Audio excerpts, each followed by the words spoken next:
Kabayan, kumusta naman yung experience sa pagmumotor dito? Sir, we would like to know the price of your motorcycle. Interesado ka bang magkaroon ng motor dito sa Saudi Arabia?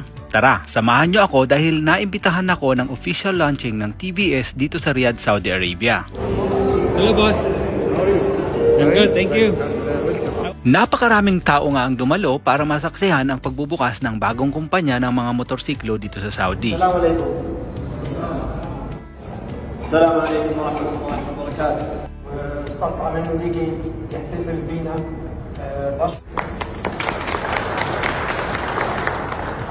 Isa-isa ngang nagsalita ang mga matataas na opisyal ng TVS para i-promote ang kanilang bagong kumpanya ng motorsiklo dito sa Saudi. Kung dati-rate, bihira kang makakita ng mga motorsiklo sa kalsada, pero ngayon, unti-unti na itong nabago. Bagamat karamihan ng mga motor na makikita mo dito sa Riyadh ay mga delivery rider, darating ang araw na magiging private service na ito dahil sa tindi ng traffic. At isa-isa na nga nilang ipinakita ang mga unit na ibinebenta nila.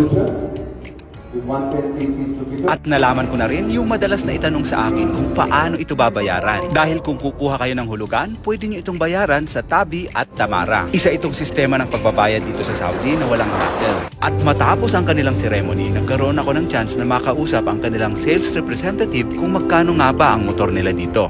Hello guys, nandito tayo sa launching ng TVS dito sa Riyadh, Saudi Arabia at titingnan natin kung magkano nga ba ang presyo ng mga motor nila. Hello sir, how are you? Fine, how are you? We would like, yeah, I'm fine.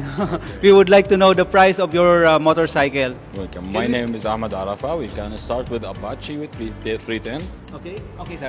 This is our hero model. This is our hero model, 310, 310cc.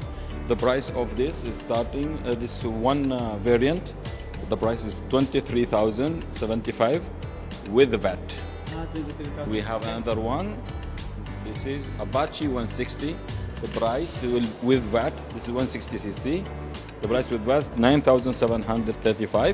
9,735? Yes. And then this is HLX 150 Star. This is 150cc. The price with VAT, it is coming 6,055.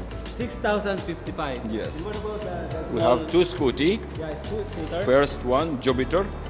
This is 110cc. 110cc. 110cc. The price, sir?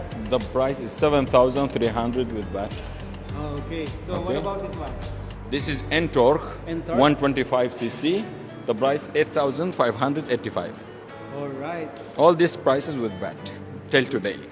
All right. So thank you so much sir for that Thank you. information. Thank you very much. Thank you. Nandito tayo kay Kabayan, naka-timing tayo ng Pinoy na nagmamay-ari nitong motor na ito. So tanungin natin, Kabayan, kumusta naman ang motor na ito? Sir, okay na yung kanyang performance, sir. Maganda yung pagkaka-quality niya, sir. Ilang months na po ba sa inyo to? Sir, 2 months pa lang to. 2 months. So paano nyo ito, paano yung bayaran nito? Sir, kinuha ko to ng installment, sir, for 2 years. 2 years. Oo. Tapos magkano siya? Sir, 550 so, sir. 550 every month, sir. No, 550. no down payment, sir. So for how much? For 2 years, sir, 24 months. Hindi, magkano yung total? Total niya, sir, umabot siya ng kulang-kulang 11, sir. Kulang-kulang 11,000 kasama na yung interest. Kasama na interest, sir. So paano nyo po ito binabayaran? Sir, sa Tabi, meron silang Tabi ngayon. Tapos sa may Kuray, sir, yung bagong insurance sila doon. Sa, yun ang, Okay. So ito po yung pinaka-importanting tanong. Kumusta naman po yung pagkuha ng lisensya nito? Matagal bang makuha o madali lang? Sir, ang pagkuha ng lisensya, sir, meron siyang 3 to 4 days. Ayun, 3 to 4 days kapag meron kang kakilala sa loob. Kung wala naman kang kakilala sa loob at normal lang, 5 o higit pa. 5 days or merong 8 days, ganun, sir. So guys, nandito na kami sa mismong loob ng showroom ng TVS at nakikita nyo yung mga motor. So, Kabayan, kumusta naman yung experience sa pagmumotor dito? Sir, okay lang naman pa ang experience ito. Konting ingat lang sa mga yung mga Saudi rin na mga kung talagang safety ang pagpupunta nyo, dire-diretso lang kayo. Hayaan nyo na lang sila. Basta yung pagmumotor lang isipin nyo. So, ibig sabihin, kahit saan may delikado na basta pag-iingat lang. May delikado. Kung mayroong mga delikado, iiwasan nyo na lang, sir. Basta safety first pa rin. Pero maganda na magmotor dito. Marami na rin mga civilized dito na dati. Okay. So, pagdating sa traffic, Kaya ka ba kumuha ng motor dahil sa traffic? Yun ang number one, sir. Advantage na yung motor. Kasi kung titingin nyo yung traffic, napakahaba. Sa trabaho nyo, sa oras, wala. Talagang malilit kayo. Kaya kung sa motor lamang, dire-diretso lang kayo, sir. Pwede kayo talagang hindi kayo mata-traffic. Yung oras nyo na, talagang masisip nyo pa, sir. Sa Pinas po ba nagbumotor din kayo? Oo, sir, nag-motor din. So, may advice mo ba sa mga kababayan natin na kumuha din ng motor? Ito, ina-advise ko sa inyo na kumuha na kayo ng motor kaysa sa kotse. Kasi yung oras nyo, may sisip nyo pa. Pangalawa, safe naman dito kung matakot dahil ang Saudi, sa Riyadh, na rin sila, civilized na rin sila, sir. Ihabol pala natin kung saan nakakakuha ng lisensya kay kabayan. Kasi siya yung may experience na kumuha ng lisensya ng motor. Sir, naghanap na ako sa iba pero ang pinaka tinuturo nila talaga sa Takashushi. Yun talaga yung kuha ng lisensya ng sa motor. Yung sa iba, dinidecline nila, ayaw nila at talagang inaano nila sa Takashushi. Takasusi, anong pangalan no Dala? Dala, sir, Dala Takashushi. So Dala Takasusi guys, Dala Takasusi branch. Doon, sir.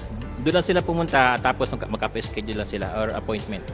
So guys, sa mga magtatanong pala ng location na ito, ilalagay ko guys doon sa description or sa comment section yung location nito, yung map dito sa Kurais ito. So yun lang. Salamat. Salamat, sir.